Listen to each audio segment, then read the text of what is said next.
Welcome Hi, to the everybody. Fivestack. That is my man Zev Shalev from narrative.org. Underneath me, above And him, it depends on where you are. Are you underneath me on the screen? I feel like I'm on top. you're on top of me for sure. Yeah, okay. I'm below you. That makes me the whatever. You know what? That makes you my partner on the Fivestack. Hi, everybody. Yes. Welcome.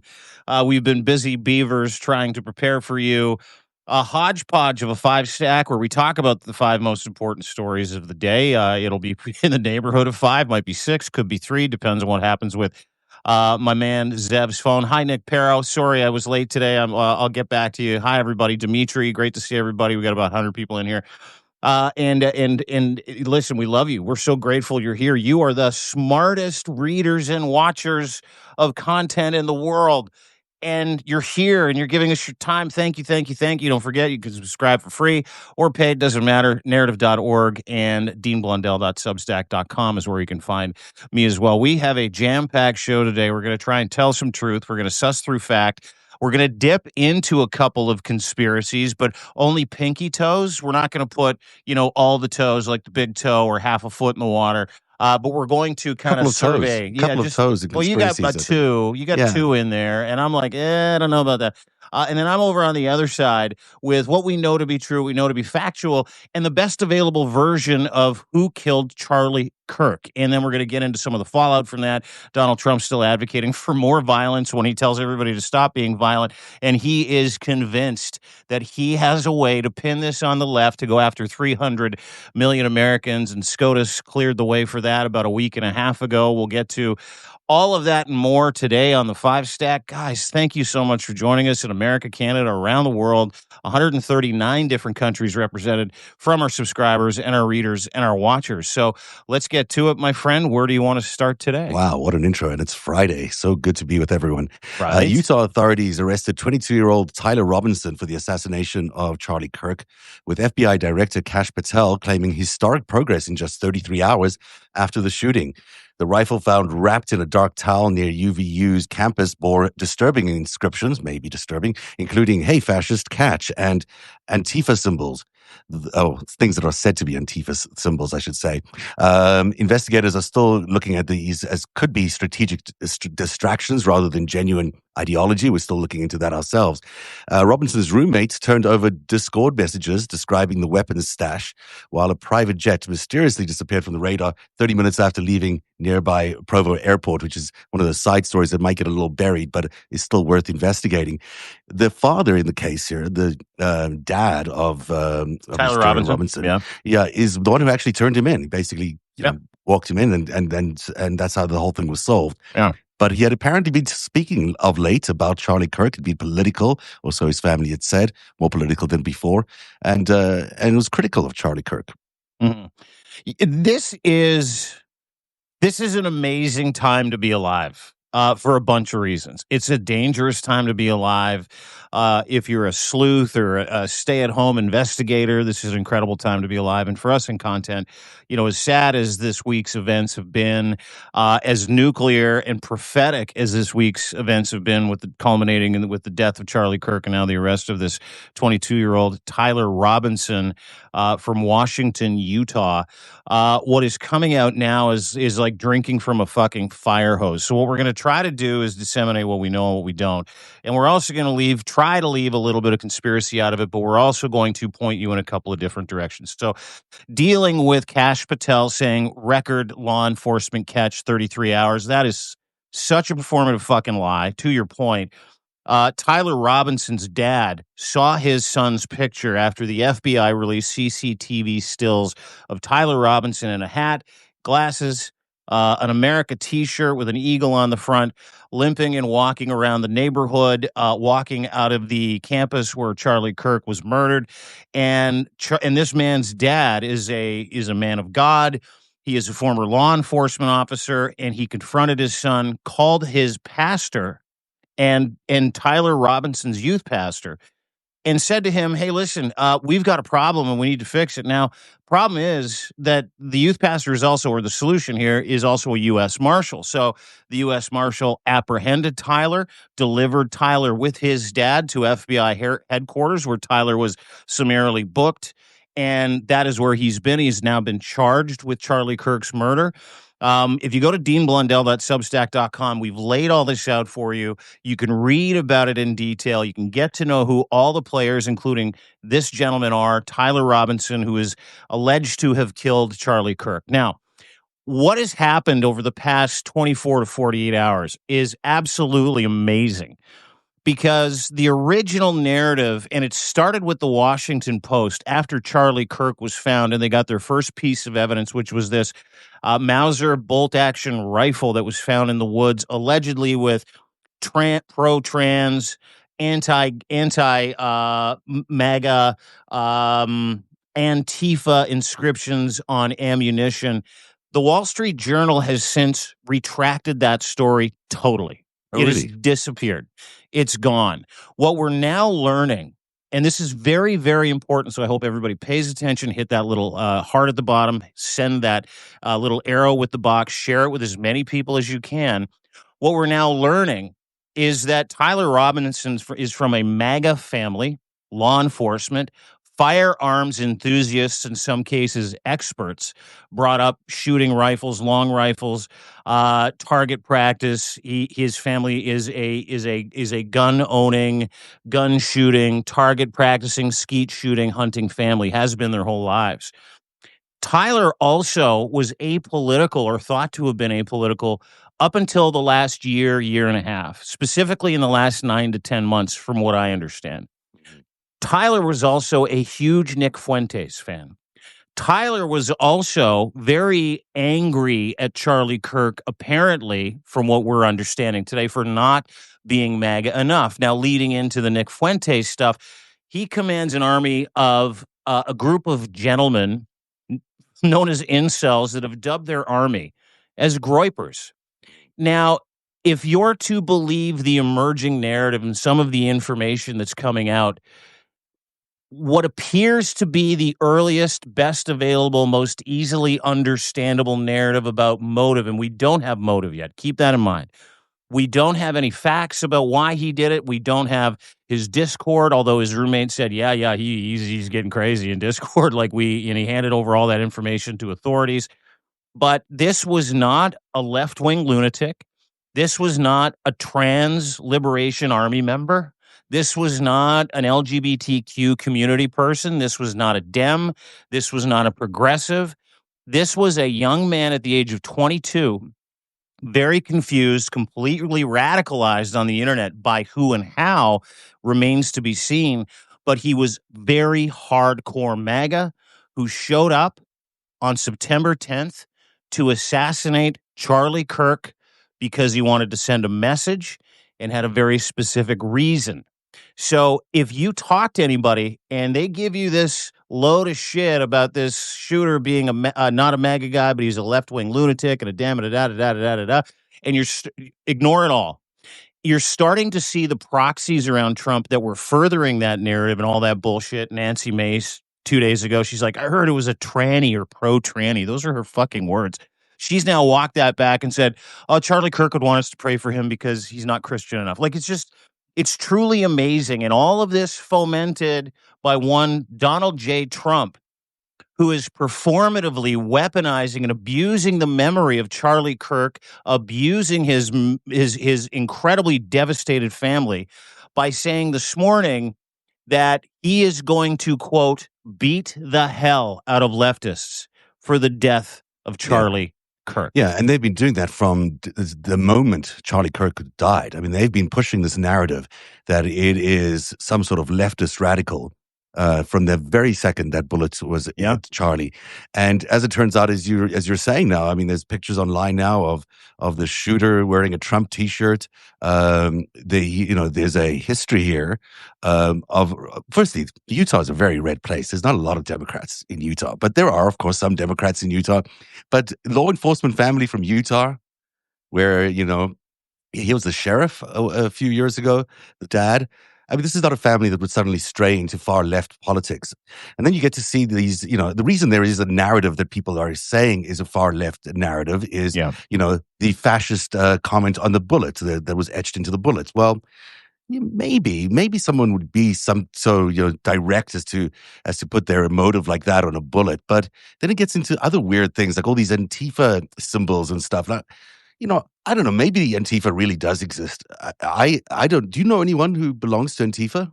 I know that there are several groups running around Canada that are Antifa or label themselves Antifa as They part of say they are. Yeah. some kind of movement, but to my understanding, there still is no such thing as a card-carrying organization, lobby group of extremists known as Antifa anywhere I mean, on there's this no fucking Antifa planet. leader. We don't see the No. leader of Antifa come out, and we certainly don't get to, as far as I understand, this is like an operational group of ops, basically, of active ops that do things around the country. So I don't know if anyone in the chat here actually knows anyone who is a member of Antifa. I'd be really interested to know.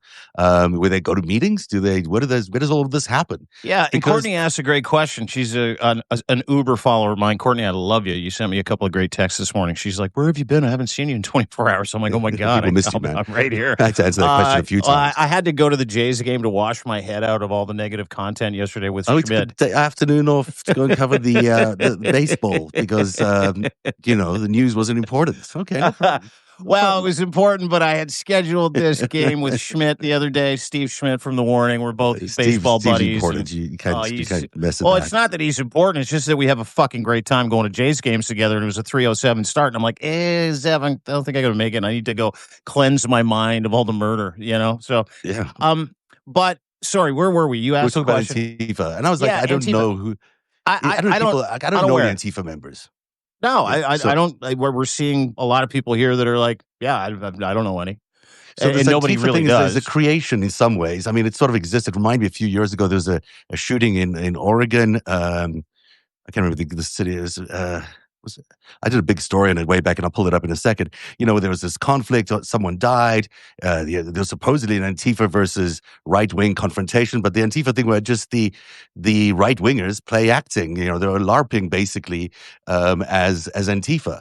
So when you see a guy from a Republican background who's the son of a former sheriff, who's putting Antifa symbols, I don't even know what those might be, on his bullets there, it makes me just question the whole thing. It seems like it's too deliberate, it's too pronounced, where most Democrats, most people on the left wouldn't really associate with Antifa, right? I mean, that's quite far off the fringes. Listen, and now we're getting into really a nuanced conversation about, is the left dangerous? And absolutely, there are extreme elements in the left that are very fucking dangerous. There are people on the left that are just as extreme as the Groypers we're talking about, or the Groyper Fuentes army, or the extreme maggots that do this kind of stuff. And let me just say this: those people are so unorganized on the left that it pales in comparison to some of the violence on the right. And Donald Trump this morning was on Fox and Friends. I don't know if you saw it. He went to New York. He's so filled with grief over the death of Charlie Kirk, flying flags around the country at half mast, ordering local legions to fly the flags at half mast every federal building. He's so broken up by it. He went to the Yankee game last night and was dancing in the stands before, this morning, telling everybody he was going to beat the hell out of leftists, and then was asked about the death of his friend on the White House lawn this morning. And he's like, yeah. Have you heard about the $200 million ballroom? The renovations are starting. He goes like, yeah, I'm good. But have you heard about the ballroom? So, I know he's an imbecile. I know he has and Haley says it here, and I know he's got no empathy. But, it's true.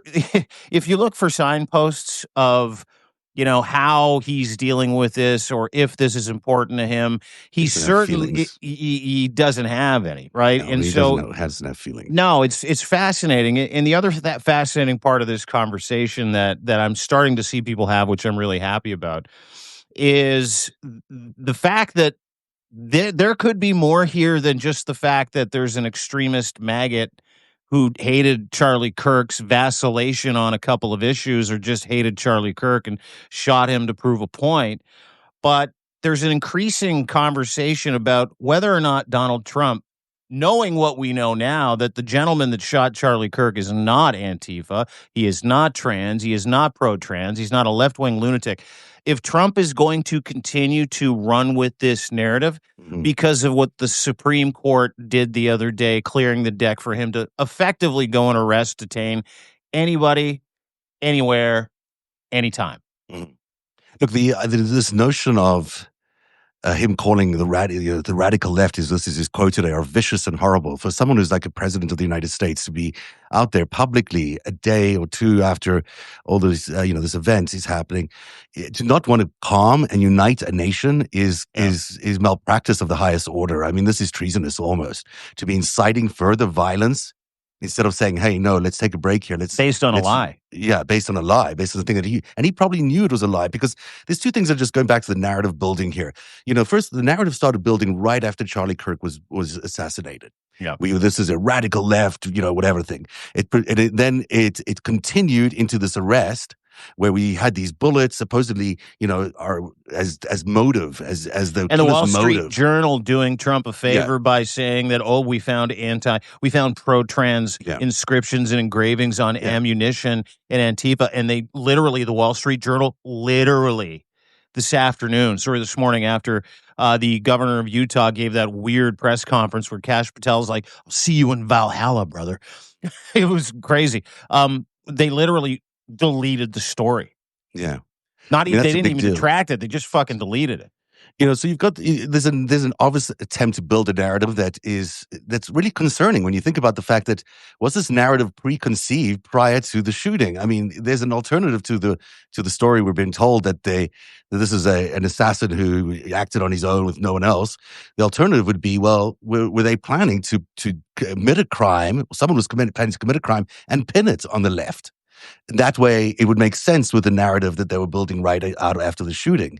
That which is not out of the question here. I mean, I look back at that assassination attempt, the first one on Donald Trump in Butler, and the first 21-year-old terminally online Groyper. Yeah, and when we looked into his background, he was a part of a Republican. I think was his dad a fireman or something like that. But there was a history there of being like a real community, law and order kind of leader, a GOP party, an arms-loving household. And the interesting thing was the Channel 4 did this investigation where the GOP has everyone's home figured out by data, right? So it knows which home is the perfect home to go and politicize somebody or to radicalize somebody or to, and in this case, this was one of the top ranking MAGA homes in what's the name of the town again? I just said it, but I just Butler. So, there's that was then. I'm quite sure that this feels like a very similar kind of family. Yeah. A sheriff's family. He's pretending, it looks like he's role-playing the role of a leftist, terrorist, but it doesn't sound authentic in anything he's saying because, well, there aren't that many leftist terrorists actually. But in this particular case, it wouldn't sound like this. They wouldn't be etching bullets with these kind of sentiments on them that are not sort of authentic to the movements. I mean, they come from Antifa's a creation to a large extent, and I know people are telling me it's an anti-fascist ideology. I get that, but it's not like it's an organization, and so it's not just. Although there are Antifa beatings in lots of parts of the country, but most of those tend to be paid operatives who do paid operative type things, and they're very sketchy to some extent. If you're and I hate to do this. It's not like, I'm not a doctor, so I don't diagnose people. I'm not a psychotherapist, so I don't diagnose people's mental wellness or any kind of maladies, psychopathies they might have. And I'm not a law enforcement officer. But the last two politically motivated violent shootings of a Republican, in this case, Donald Trump in Butler, Pennsylvania, prior to the election, which they summarily really told everybody to stop talking about after the fact. And now that narrative is blown up here with Tyler Robinson, who was a MAGA guy, MAGA family, very extreme MAGA views, big Nick Fuentes guy. It's carbon copy according to the profile of, the kind of person that does this, white men. young, angry, disillusioned, radicalized white men, right? And if you're asking me for my assessment of what the Republican Party, what MAGA, what Trump is dealing with here, is there is a very extreme faction led by guys like Nick Fuentes and a few others that are very unhappy with Donald Trump and MAGA and his acolytes, that have called for the hanging of Donald Trump and everybody in his universe that refuses to put out the Epstein files. It's a big deal. You know, the fact that Donald Trump has walked it all back and campaigned on it and promised all his extremists he was going to help get to the bottom of the deep state, extremist, conspiracy theorists, racist, incels. And listen, Nick Fuentes has said several times he's a racist, dozens, hundreds of times that he's an incel, that he represents that perspective and that army of Groypers. I think what we're seeing here, if you're asking me for my best guess, and no one is, but I'm going to give it to you anyway. I'm asking. Because I'm a big mouth. But I think if you're asking me for my best guess, is that Donald Trump has spent the past 10 years, collecting aggrieved groups, people, extremists, violent, terrible fucking human beings. And he has offended them. Now, he has pissed them off. And when you're a radicalized extremist with radicalized extreme views that has with guns, I mean, there's fucking 600 million guns in the United States. The leopard will eat your face.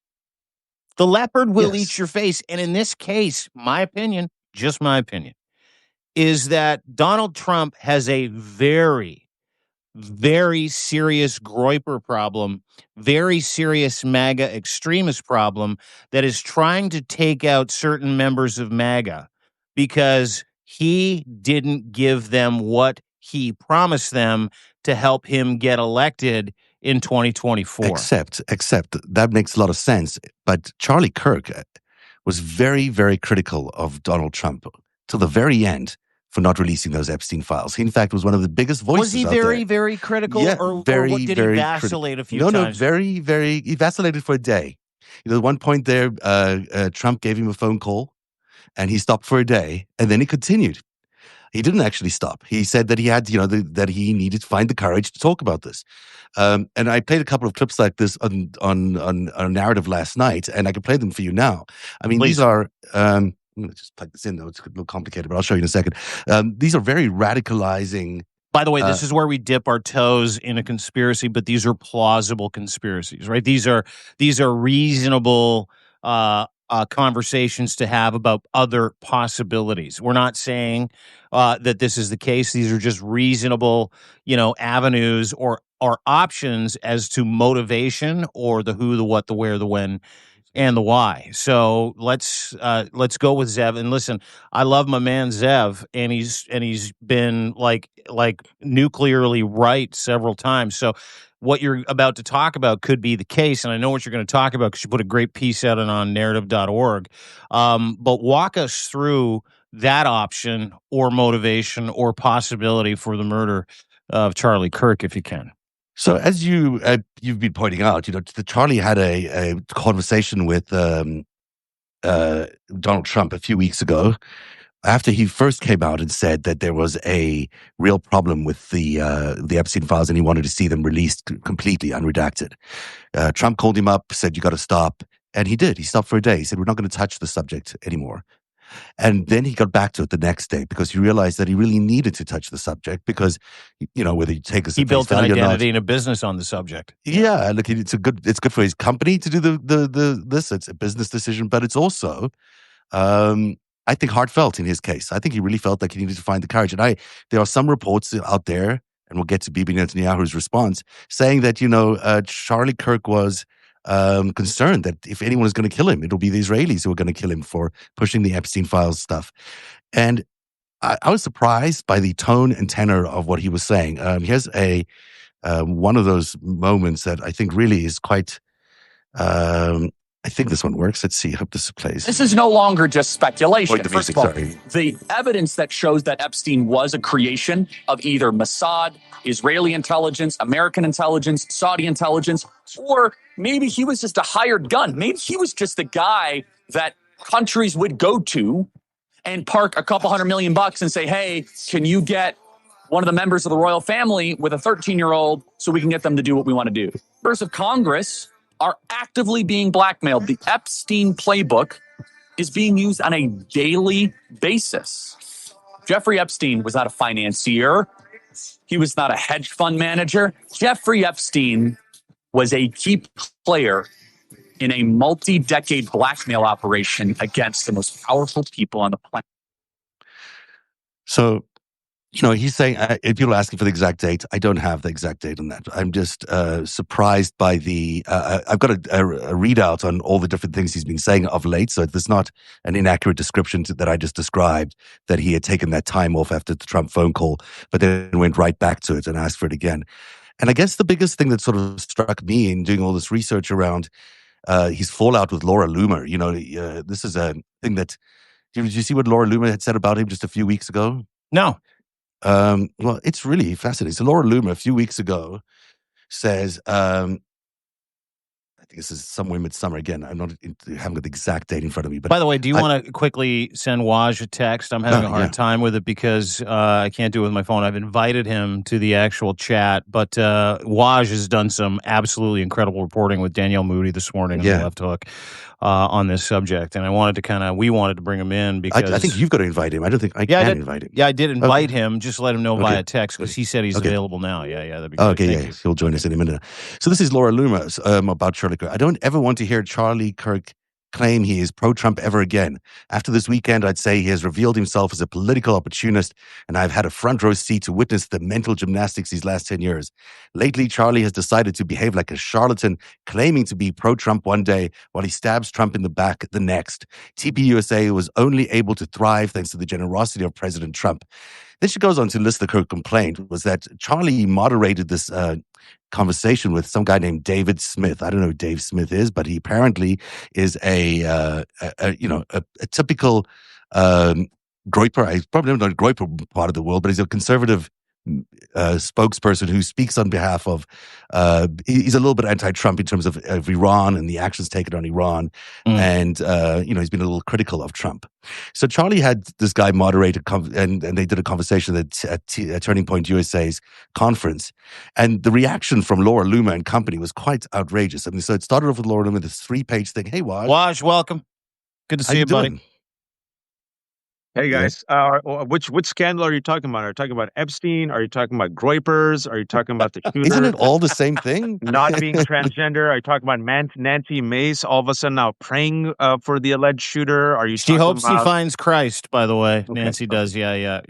What we're talking about is actually the history of Charlie Kirk's Epstein positioning, which has pivoted, quite a lot lately. I was so surprised going back and listening to all his comments about Israel over the last few months has been quite dramatic. I mean, he would align with a lot of people's views, even be further, further on the extreme on the other side with other people's views. So I was quite surprised by that. And then I discovered this fallout with Laura Loomer that happened in midsummer and involved this guy named comic Dave Smith. Maybe you know more about him than I do, but I sadly know too much about this because I'm a masochist who has followed the right-wing extremists. And so someone just said, "What's a Groyper? What's Nick Fuentes?" I'm sad that you will all know a lot about it now. Not an expert, but this is where we are, folks. Continue, Zev. I didn't mean to interrupt you.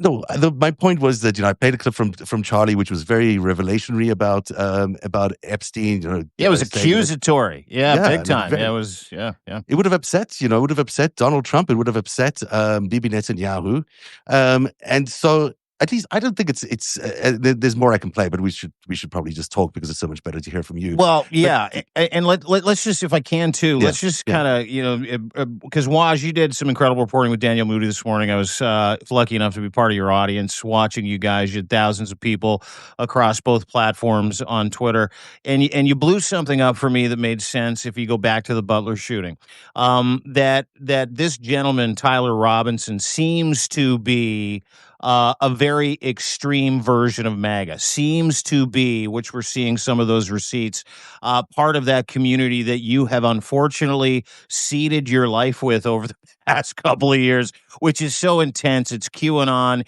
incels, Groypers.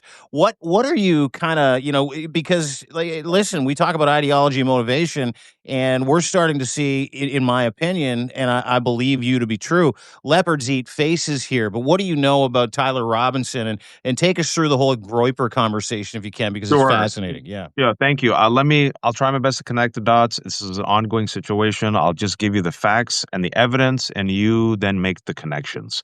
What we know so far is that the alleged shooter is named Tyler Robinson. He's 22 years old. He's a white man. He's not transgender. As the governor of Utah said, he is, quote, one of us. Indeed, he comes from a white, conservative, MAGA, Trump-voting Republican family, pro Second Amendment, gun rights enthusiasts. He was trained with guns, has many photos with guns, Christian, conservative background. We don't know if he voted. So far, we know that he probably didn't vote for anyone. We don't know that. Apparently a good son, good kid, outside of the murder, was law-abiding. His father is an ex-sheriff who convinced him to turn himself in. So much for Kash Patel. That FBI We got him. lost in the water yesterday. Remember that? An official said, we have no leads. We know nothing. Kash Patel, yeah, he turned himself in. Then people, and it just goes to show you, Dean and Zem, I think this is why this is so important. And just give me a minute and I'll explain Groypers. The number one domestic terror threat in America for several years running, guys, is white supremacist terrorism and right-wing terrorism. How much have you heard Republicans talk about it? How much have you heard law enforcement talk about it? How much have you heard corporate media talk about it, right? Where they oftentimes get radicalized is online, their own subculture. How much have we heard people talk about it, which is why people are lost right now. People have no idea because, as he openly said, the governor of Utah, I think it was very telling. We wanted this to be someone who was an immigrant. We wanted this someone who would be out of state, but it's one of us. And this, an analogy, if I can give to break it down before we connect the dots. This is MAGA's Frankenstein's monster that they radicalized, that has escaped the lab, and it's turning on them. Nick Fuentes and the Groper army that we'll talk about for years made their bones in the conservative movement by going after Charlie Kirk and Turning Points USA for not being, wait for it, right-wing enough, for not being pro-white nationalist enough. Another person that Nick Fuentes and his Groper army have gone after, and I've been saying this, they should watch their back and think about the fellow bed that they've made, Ben Shapiro. Now, what we have found out and what was coming out right now is that on the bullets, what was written, etched on the bullets was, hey, fascist, catch. Up arrow, right arrow, 3 down arrows. We'll explain that in a second, right? Bella Chow. Notice bulges. If you read this, you are gay, LMAO. We'll break it down. Because this country refuses to confront white supremacy and racism and right-wing terrorism, because we sanitize Charlie. Look at how they sanitize this man in death, guys. Charlie Kirk, we condemn his murder, as one should. The stuff he said about black people, immigrants, transgender people, women, pro-insurrection, pro-white migrants, they should be whipped and beaten. Yeah.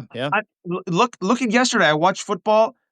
Moment of remembrance for Charlie Kirk at the Commanders game. Moment of remembrance at the New York Yankees. My wife, who doesn't follow any of this, she's like, I had no idea who Charlie Kirk was. I thought he was like a saint or something. Oh my God, he was given more of a send-off than Jimmy Carter. And then I read about him. This guy was hateful. Look how we sanitize and whitewash it. Now, if you look at the governor of Utah, he read out what was on the bullets. He read out, quote, if you read this, you are gay, LMAO. And all these Groypers were laughing because he literally read out the thing that they wanted him to read out. Now, what is all this? If you read this, you are gay, LMAO, notice bulges, hey, fascist catch, Bella Chow. These are idioms and catchphrases that are used within the 4chan, subculture of Groypers, right? Specifically on 4chan right now, the Groyper folks are saying, oh my God, we think this guy's one of us. Yeah. What we just found out right now on Twitter is that Utah officials and law enforcement are saying that Tyler Robinson, the alleged shooter, hated Charlie Kirk, and he was actually terminally online and part of the Groyper movement. Specifically, for Halloween, his mom had this Facebook post from 2018, and she said, My son is like some weird avatar from online. I don't know. And the avatar that he was representing, Tyler Robinson, was Pepe the Frog. Pepe the Frog is the avatar associated with the Groyper movement. Now, for those who are asking, what the F is Groyper, Waj? Groyper. And Dean and Zev, I'm deliberately going to read to you from the ADL. Because the ADL wrote the same ADL that's fine with Elon Musk, the same ADL that supports Donald Trump, the same ADL that is fine with the detention of Mahmoud Khalil. Yeah, 5 years ago, this is what they wrote. And just give me 2 more minutes, Dean, and I'll stop my rant. Watch, take all the time you want, dude. Just go. I love you, man.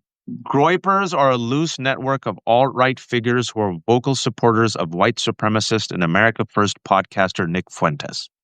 Patrick Casey, who heads the white supremacist American Identity Movement, is a lead Groyper. Groypers regularly confront mainstream conservative organizations like Charlie Kirk's Turning Point USA for failing to promote a truly America First agenda and for not being adequately pro-white.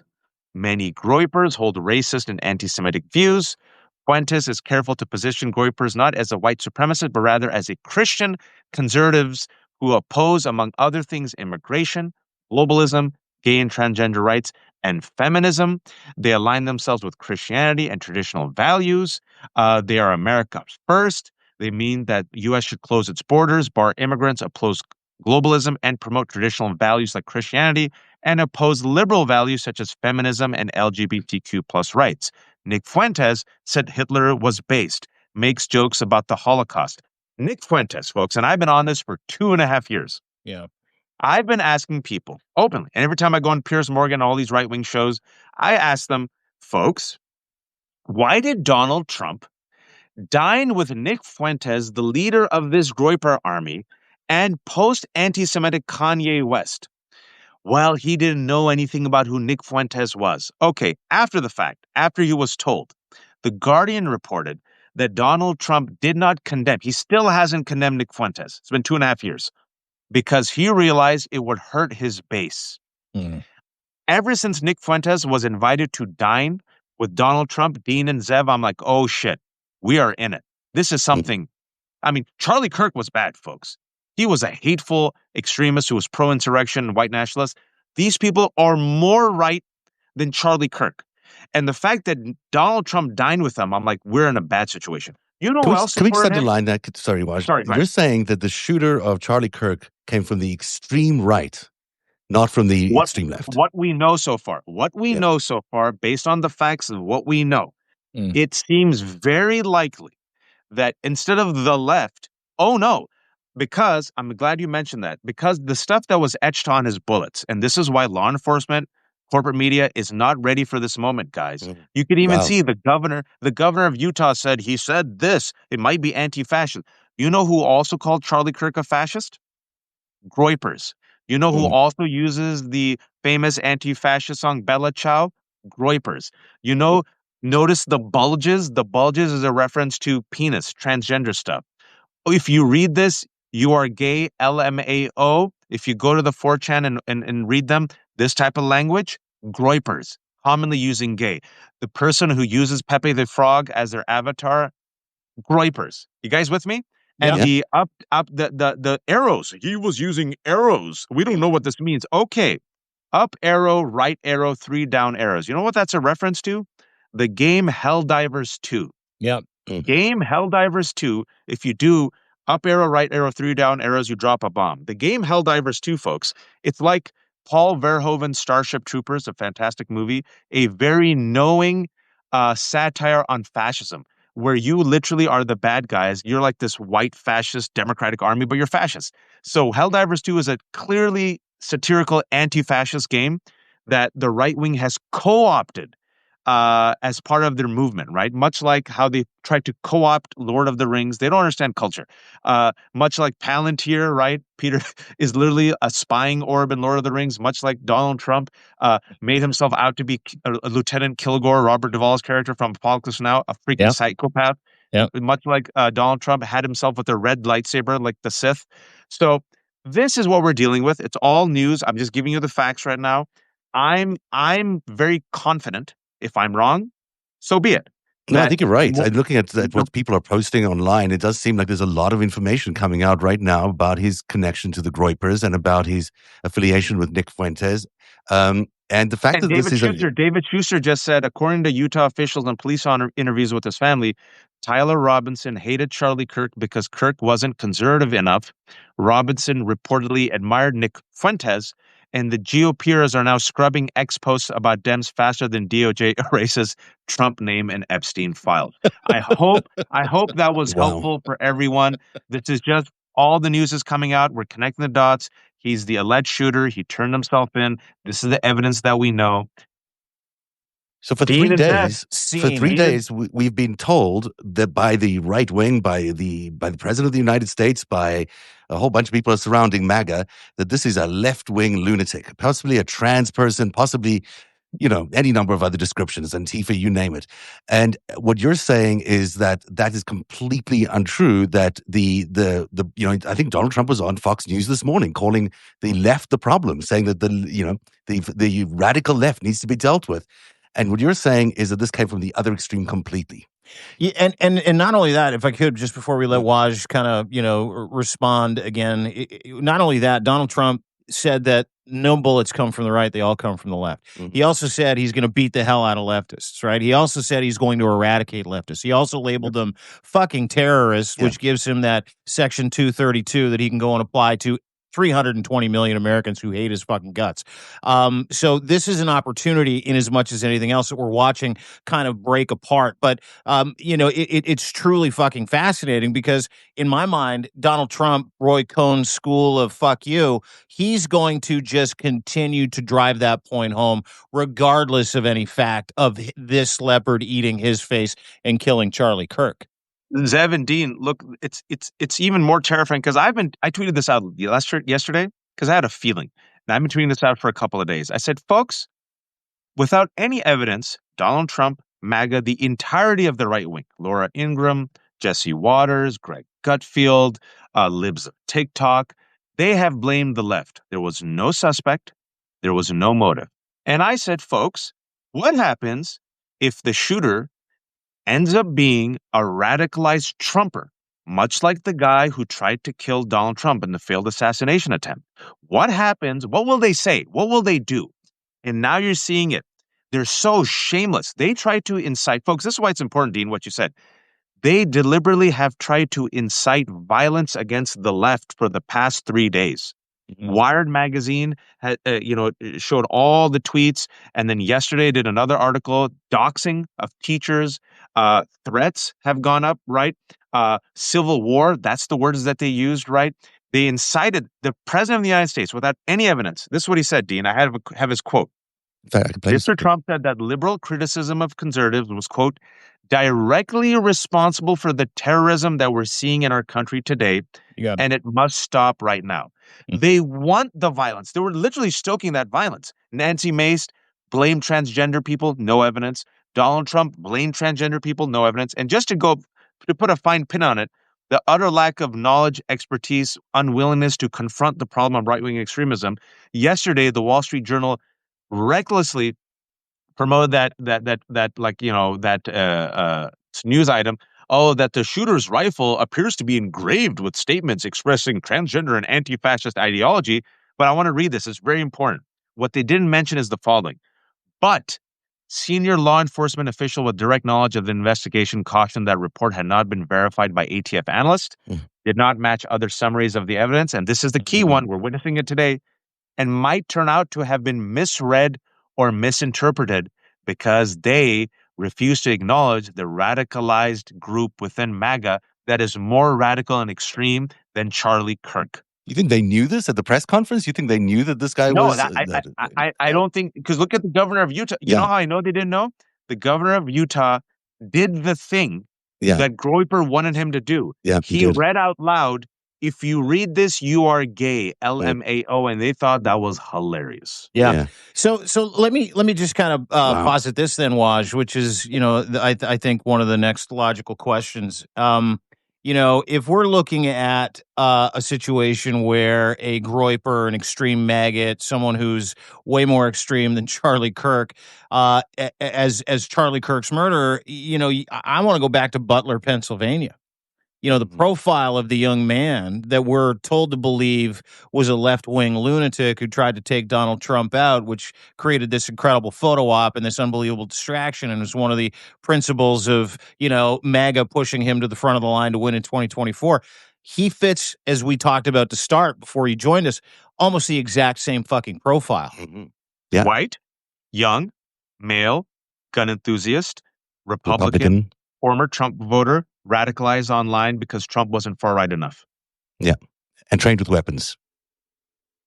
Had a history. He's got a major fucking Groyper problem. Like he has accumulated, and it's almost like, if anybody's ever been an employer, someone tells you don't hire that guy, he's going to be trouble, and you're like, what are you talking about? Well, look at his CV, look at his history, and you go and hire that guy, and that guy turns out to be exactly the person you thought that you were told he was going to be.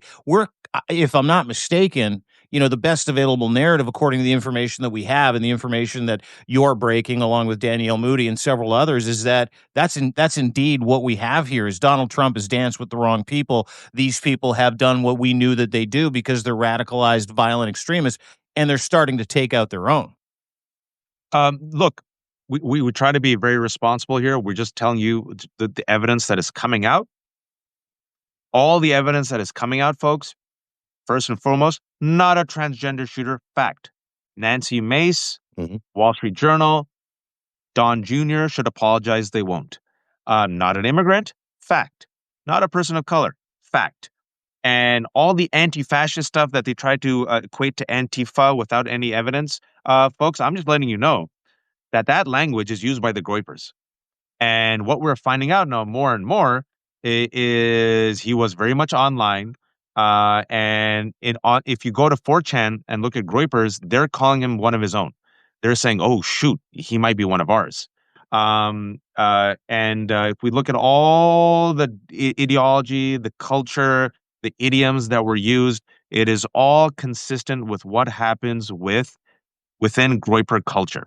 Just straight up. It's also this, he has a problem with Groypers, but he also has a problem with radicalization online. I mean, the American culture has been completely invaded by, who knows who they are, forces from outside of our knowledge that are radicalizing our youth at incredible rates. I mean, look, the amount of shootings going on, and now to this level of political shootings. I mean, these people are being radicalized to an extent that we can't imagine on places like 4chan and 8chan. And that is a problem that he's ignoring. Instead, he's choosing to go after the left. That's what he's going to. His response to a right-wing extremist killing a conservative commentator. But that's who he is. Attack the left. Yeah, but that's who they he are. is. That's how all. That's not just him. It's who the Republicans are, folks. Because I kept saying, look, you mentioned the whole thing about that shooter, the first shooter, as they tried to do this with Trump's assassination, Dean and Zev.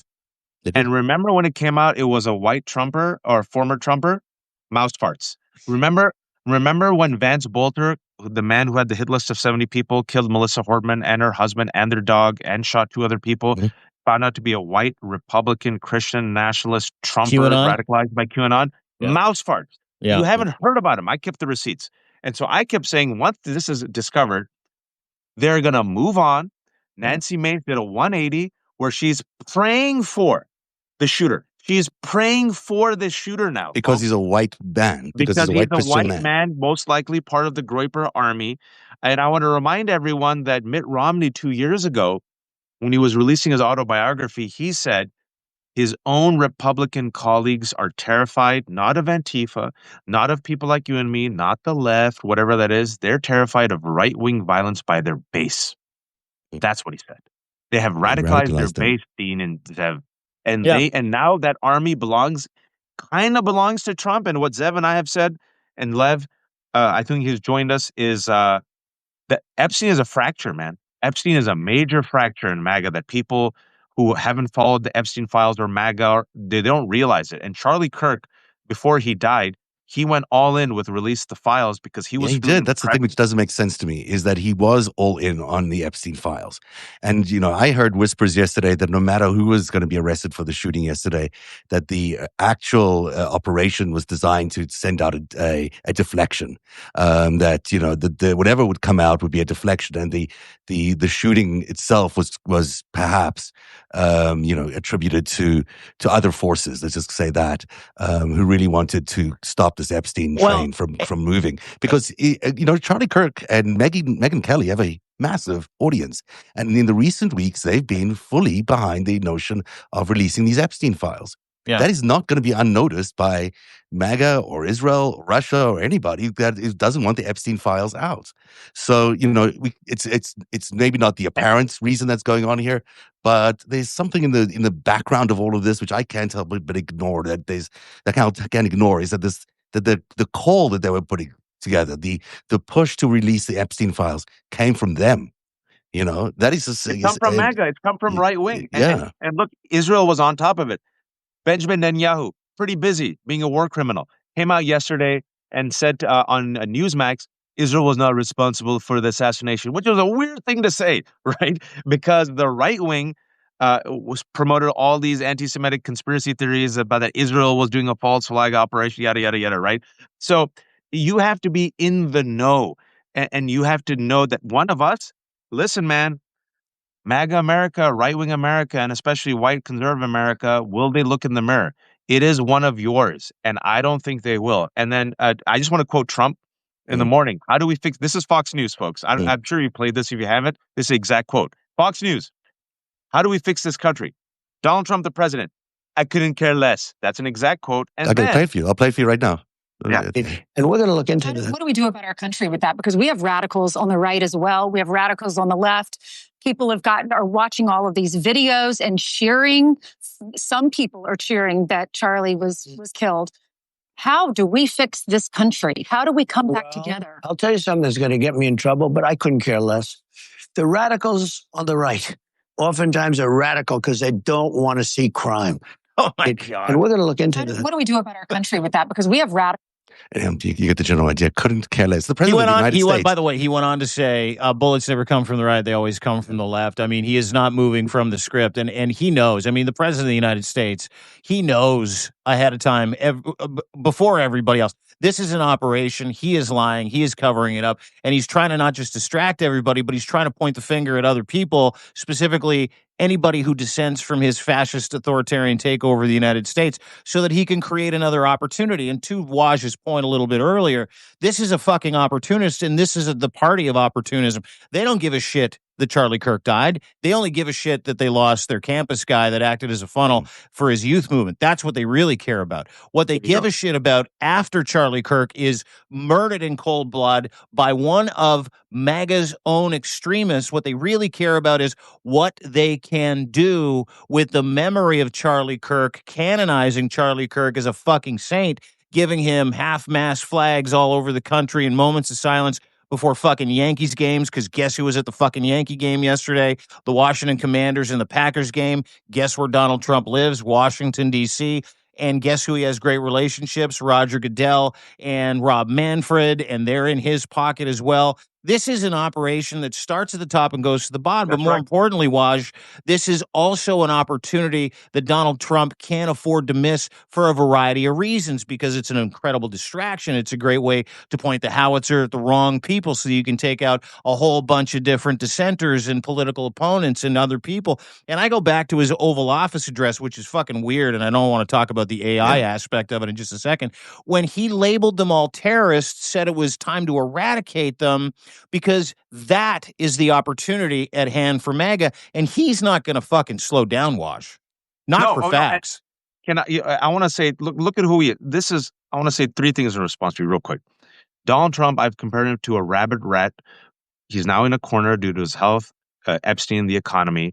He will chew through anything and everyone. He will chew through his own family's face. He will chew through an exposed wire that could potentially burn down the entire village if it means he can escape. He doesn't care about anyone. I give you the clip that Zev just played. I give you another clip. This other quote. My condolences on the loss of your friend Charlie Kirk.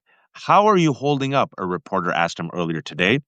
His exact quote, I think very good. And by the way, you see all the trucks? They just started construction on the new ballroom for the White House. He doesn't give a shit. Doesn't care. Folks. He doesn't care. He doesn't care. And I want to give this example. There's this movie that's a good movie. I won't give spoilers. It's called Weapons, which I thought was a very good movie. The movie, which is a huge hit right now, someone uses magic and they can create people into literally being weapons, like zombies. And they can use then people in this movie to attack their enemies. And so in this movie, you're trying to figure out where did these kids go? How come they're just like being mindless zombies and when being weaponized? You saw human beings being weaponized to attack other human beings. Well, what happens when that weapon turns on its creator? And the movie talks about that as well, without giving spoilers. So what we have seen Donald Trump do actively for 10 years, folks, it's not recent. And if I may, Dean and Zev, can I bring the receipts? I want to mention something called stochastic terrorism. Stochastic terrorism, let me define it.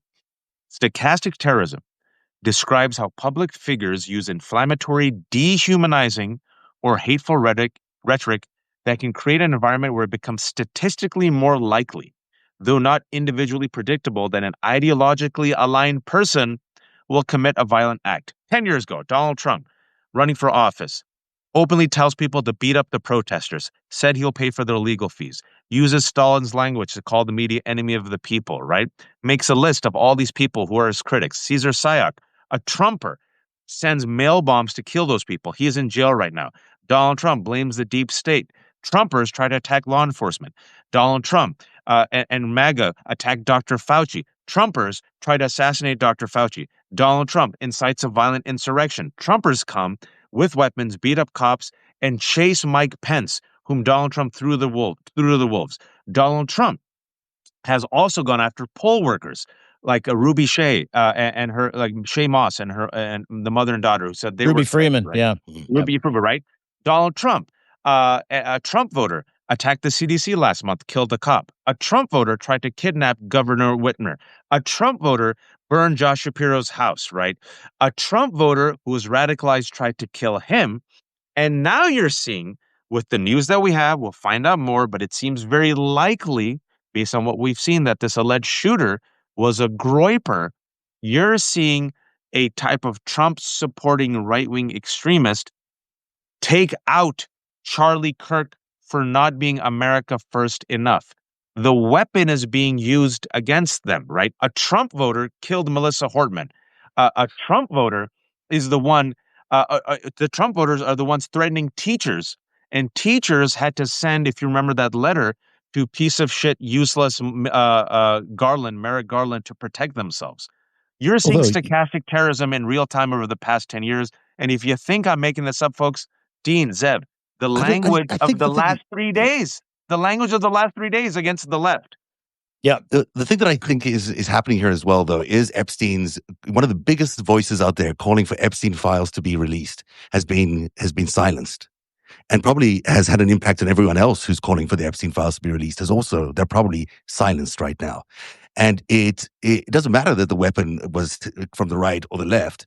The weapon is out. What matters to them is that they spin the narrative correctly. Like, they will let the truth be what it is, that, hey, the Groyper killed Charlie Kirk because that's the only person they could radicalize enough to pull up a weapon to do that. But the narrative that they're spinning is that it's still going to be the left, and that'll be what's believed. I mean, they'll use that to justify whatever they want to do because they don't need the truth to align with their narratives. They just need a narrative. Yeah, and to that point, the death of Charlie Kirk really plugs a hole or a leaky faucet in MAGA people that were not aligned with Donald Trump's effort to literally bury 40 years of child trafficking and decades of money laundering. I mean, and decades of foreign interference, decades of espionage that firmly sits at the hands of Donald Trump. So while he's probably upset, and Waj, maybe you could kind of lean into this one for us if you can. But what we have here is multiple opportunities from the death of Charlie Kirk, and I go back to this all the time, is that Trump doesn't ever waste those opportunities, and he intimately knows how fucking underwater his approval rating is. It is sinking like a rock. The economy is dying. The Epstein files are on the verge. We've got Schumer's power play. We had the Epstein estate files document. So, like, this part of this has to be central to the story when it comes to the opportunity that Donald Trump sees to be able to turn, like I said, turn that bazooka of hate-filled violence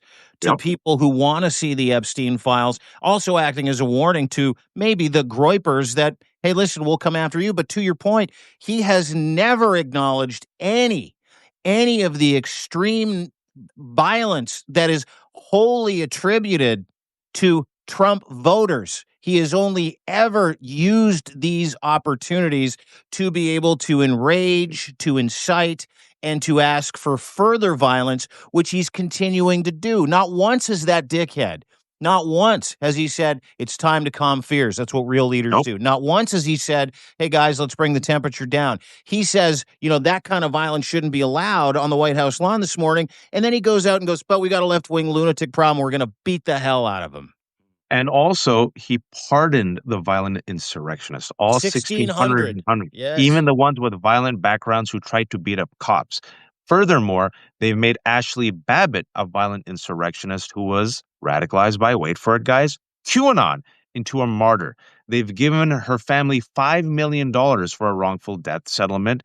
And furthermore, now these other insurrectionists are asking for money. They'll probably get it. And some of these people are in the White House. And also, I want to remind people that Charlie Kirk was all up in the insurrection, promoted it, promoted the conspiracy theories, was there. promoted white nationalism, promoted the replacement theory, which has radicalized people to commit terrorism. I mean, Charlie Kirk, I'm going to say it, was a hateful piece of shit. You can condemn his murder as you should, and also accurately reflect upon his life wasted on hate. He spent all his considerable talents trying to radicalize young people to pick on and terrorize transgender people, immigrants, women, black people, anyone who was against Donald Trump, right? Academics, professors, teachers, dude had a fucking hit list. Teachers, like everyone. And the stuff that he said, it's all out there. He was proud about it. It was not a one-off. And this is the people that they valorize. This is the people that they lionize. This is the people that they elevate. And furthermore, he has sent that weapon against the left without any evidence. I want to tell everyone, there was no suspect. FBI under Kash Patel with his friggin' lazy eye, they didn't know anything. Oh, no, by the way, and speaking about their attack on women, this little piece of news, folks, and if I may, because she's Pakistani Muslim, the person who was the special agent in charge of the Salt Lake City office, last month she was let go in one of Kash Patel's purge.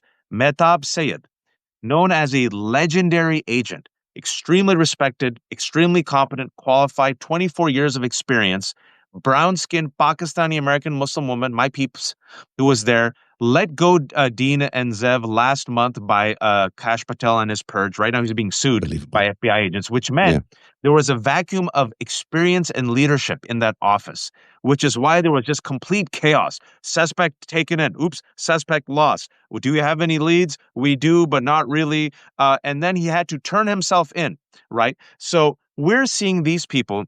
And Kash Patel, the reason why he is the head of the FBI, despite having zero law enforcement, he went on Steve Bannon before the election and said, we have a list, an enemies list. And once we get in power, we're going to go after the enemies. So the end game, folks, I think we have to always just step back for a second because it's all leading to the same end game. What's happening? Yes, there's distraction, but what I've told Zev is it's distraction and. The distraction, the grievance, the culture wars, the conspiracies, all of it is, to distract from the economy, distract from Epstein, distract from the scandals, but all of it is to weaponize the end game. What's the weapon? The weapon is to use ICE, the military, National Guard, the Supreme Court, Republicans, to implement authoritarian rule. The end game is Donald Trump is not leaving, folks. He is not leaving legally or peacefully. Yep. This is a man who will declare martial law. If you're not paying attention, he changed the Department of Defense to the Department of War. He's trying to strike up war with Venezuela. We still don't have any evidence that those 11 people that he killed were drug dealers. He's saying, by the power vested in me, I can declare anyone a terrorist and kill them. He is also unleashing the National Guard. Today, he said it's going to be against Memphis. He threatened Chicago. It's already in the U.S. Capitol. It's already in L.A. The big, beautiful bill added $180 billion to the budget of ICE. Now we have 10,000 masked armed agents, right? And he openly said with Zelensky, remember that quote? He said it openly. Oh, you can cancel elections when there's a war? That might be a good thing. And everyone laughed. What do you think, Dean and Zev, is the end game? Dude, the end game is to rig or cancel 2026. It's for him to never leave office, and it's somehow leading to martial law in some capacity. That, and you can't, you can argue with me, you can poke holes in what Waj is saying, you can go through any of our content, but everybody worth their salt that talks about this subject, that talks about Trump, that sees the strategy, sees the tactics, knows exactly what's at stake, and what you're saying is true. It doesn't matter.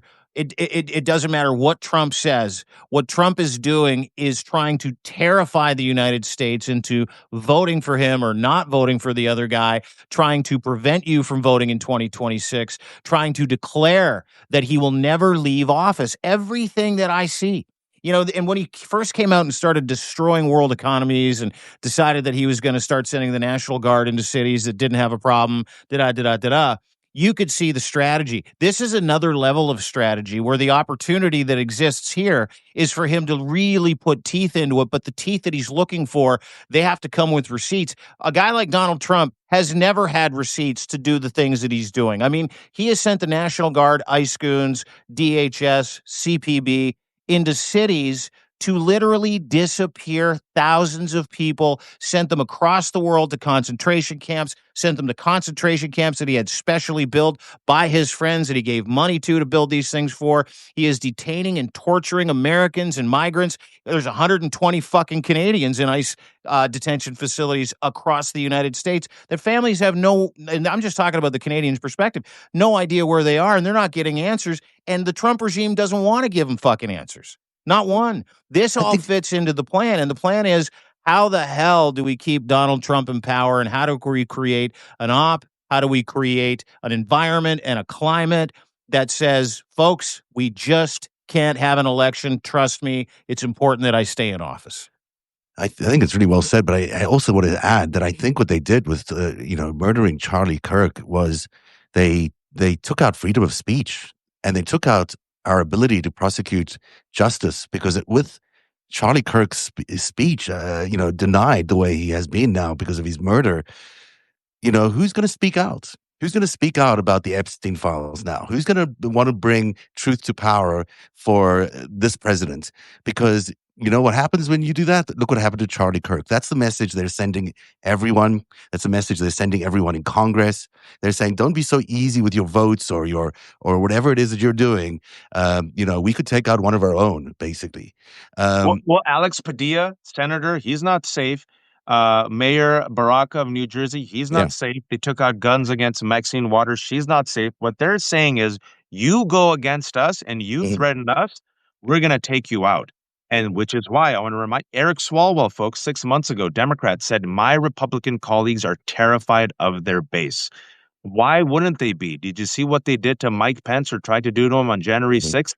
And this is a chilling of, this is why, folks, Zev, to your point, I've been saying for the last 2 days, I've been posting it every day, do not concede an inch. Do not concede an inch to bad faith right-wing shaming, bullying, and propaganda. Call them out on it. You can condemn Charlie Kirk's murder and also bring the receipts and facts about what he did, and also call out Republican hypocrisy. Where were you when Melissa Hortman died? Oh, yeah, you didn't care. Trump literally said, I'm not going to call. Trump literally mocked and ridiculed Paul Pelosi. They shared horrific conspiracies about gay lovers, and even as he had the diaper on his head, remember that? He made the hammer motion mocking her, right? Where were they? They don't care. They mock, they ridicule, they laugh. Doesn't mean we have to be like them, but also you can call them out. When it's a white shooter, mouse farts. When it was Vance Bolter, mouse farts, right? When it's Melissa Hortman, he didn't even bother to friggin' call. There was no half-mass stuff. In fact, he effectively said he didn't give a shit. And he effectively said that I'm not going to call Tim Walz and offer condolences. He's an idiot. Mike Lee of Utah. Oh, how it comes back full circle. The senator of Utah, Mike Lee, trolled Governor Walz. Remember that with those two horrific tweets? Nightmare on Nightmare on Wall Street. They don't care, man. So our job is to call them out, confront them, call it out, right? And so I feel like now they're stuck because, folks, again, we're getting more and more information. Based on what we're seeing, if you had to ask me right now, he seems like a Groyper, and he spent one single semester at Utah State University. Now they're desperately trying to say it was college that radicalized him. It was one semester of college. They're so shameless. In Utah? They're so shameless. An engineering program in Utah is so radicalizing. Yeah. I mean, come on. Yeah, he's radicalized doing math. Listen, Waj, you've done amazing work today. Yeah, I need to thank you for not just breaking this morning with Danielle Moody, but I want to encourage everybody, if you're one of my followers, to go and subscribe to Waj's Left Hook. Waj, Danielle Moody do an incredible job every day. Obviously, Waj, your work with Lev, and I've seen Lev pop in here as well. Wanted to add him, but you can't add more than 3 people to these things. Add Lev. I'll get out. You add Lev. We can do it. We can't do it tonight. We're going to try to do it tonight. Yeah, we'll right? maybe come back tonight and we'll do if you're available, evening Waj, coffee, if you will. Yeah. But thanks, buddy. We'll talk to you soon. Thanks, Waj. Thank you, everyone. Awesome Take stuff. care. Really appreciate it. Wajahit Ali, fantastic. Left Hook. Dude, that was fantastic reporting. Yeah. Fantastic reporting. That is the kind of stuff you can only get here on Substack and from Waj, who's such a fantastic reporter. And time again, I'm blown away by how factual he is. His retention of details is unbelievable. And he always has receipts, and he is very, very, very good as a journalist. It's fantastic that we have access to him on as part of the Substack network, which continues to blow me away every day. The amount of people that are here, the amount of quality people that are here who are just sifting through stuff in real time, providing real time analysis for the news that's happening, which is so important because the thing that's disrupting the narrative that Trump is trying to put out there are programs like this, Waj, because we're the ones able to do this independently and in real time. So I applaud your work, Dean. Your coverage has been fantastic on the shooting. The details that you've had in all your reporting, really top notch. People should subscribe to deanblundell.substack.com and narrative.org. We've been doing lots of live specials, live too many times. But there is a good report. Oh, your live special about the FBI last night was riveting. Some of the receipts that you brought. And Nick Parra was part of that, which is great. Also, really, really smart analysis from him. Yeah. And then I did a story yesterday about Epstein, which I think everyone should pay attention to. I know there's going to be a lot of movement in other directions, but Charlie Kirk was really all about releasing the Epstein files. And if there's one way to honor his legacy, if you don't like what he said, one way to honor our Constitution and honor the freedom of speech that we have in our Constitution is to release those Epstein files. We need to see what's in those files. There's obviously something they don't want out in those files, and we need to see them. So, and let me just brilliantly said. Let me just add this. For all of the flotsam and jetsam and different distractions and avenues and rabbit holes that MAGA and Trump and, Project 2025 want you to go down, when it comes to Charlie Kirk, canonizing him as a saint, he was not. Mm-hmm. Okay? I put out a piece about this, and I encourage everybody to go read it. He is part of this process. He fomented this. He went after the black community, the gay community. He asked for migrants to be whipped and shot at the border. He tried to fight Cenk from Young Turks, calling him out on stage. He has fomented hatred, white nationalism across 3,500 campuses in the United States of America for the past 10 years. Everything hateful that Charlie Kirk espoused, there's another level of that. And if you're to believe some of this reporting, it appears that came for him, that he was not hardcore enough. He was not hateful enough. But you can guarantee it, that the introduction to that radicalized Fuentes, not white enough, not MAGA enough, came from guys like Charlie Kirk and his rhetoric. In no way, shape, or form should he have been murdered. In no way, shape, or form is political violence acceptable in any capacity. But to excuse Charlie Kirk from this process, to excuse the memory of what he did for 10 years, which was legitimately spread all kinds of disinformation and hatred and create watch lists to terrorize people in the Black community, the academic community, the migrant community. To relieve him of that at this moment in time is an injustice to every single American currently sitting there wondering what's going on.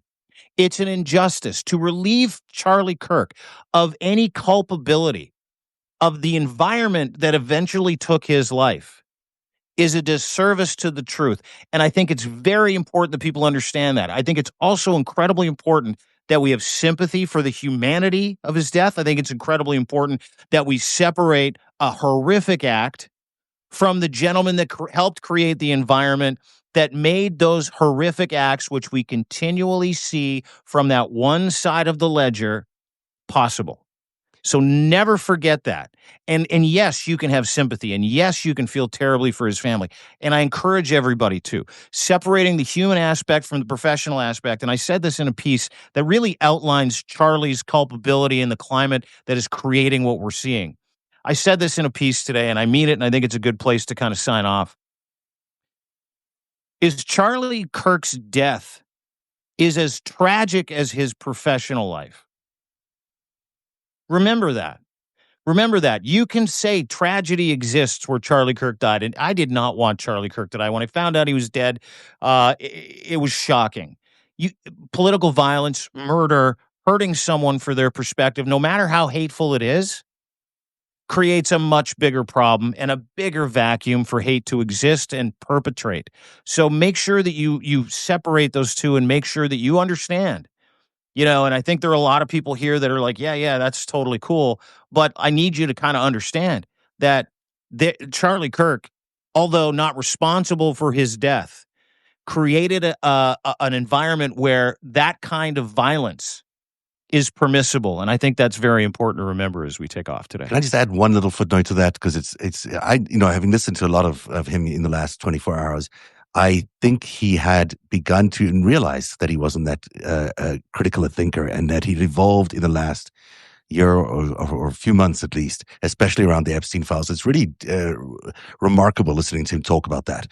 So I'll just say that because I would never have agreed with Charlie Kirk on the surface of it. I would never have agreed on anything he'd said. But listening to his reporting on Epstein, I thought he did the right thing and he made the right call and he may have paid with his life for it. Yeah, maybe, but listen, there's another part of that conversation too, where guys like him, Bongino, Patel, know that the Epstein files were their currency, their identity, and without sticking up for transparency, which they campaigned on and made millions campaigning for, they lose everything.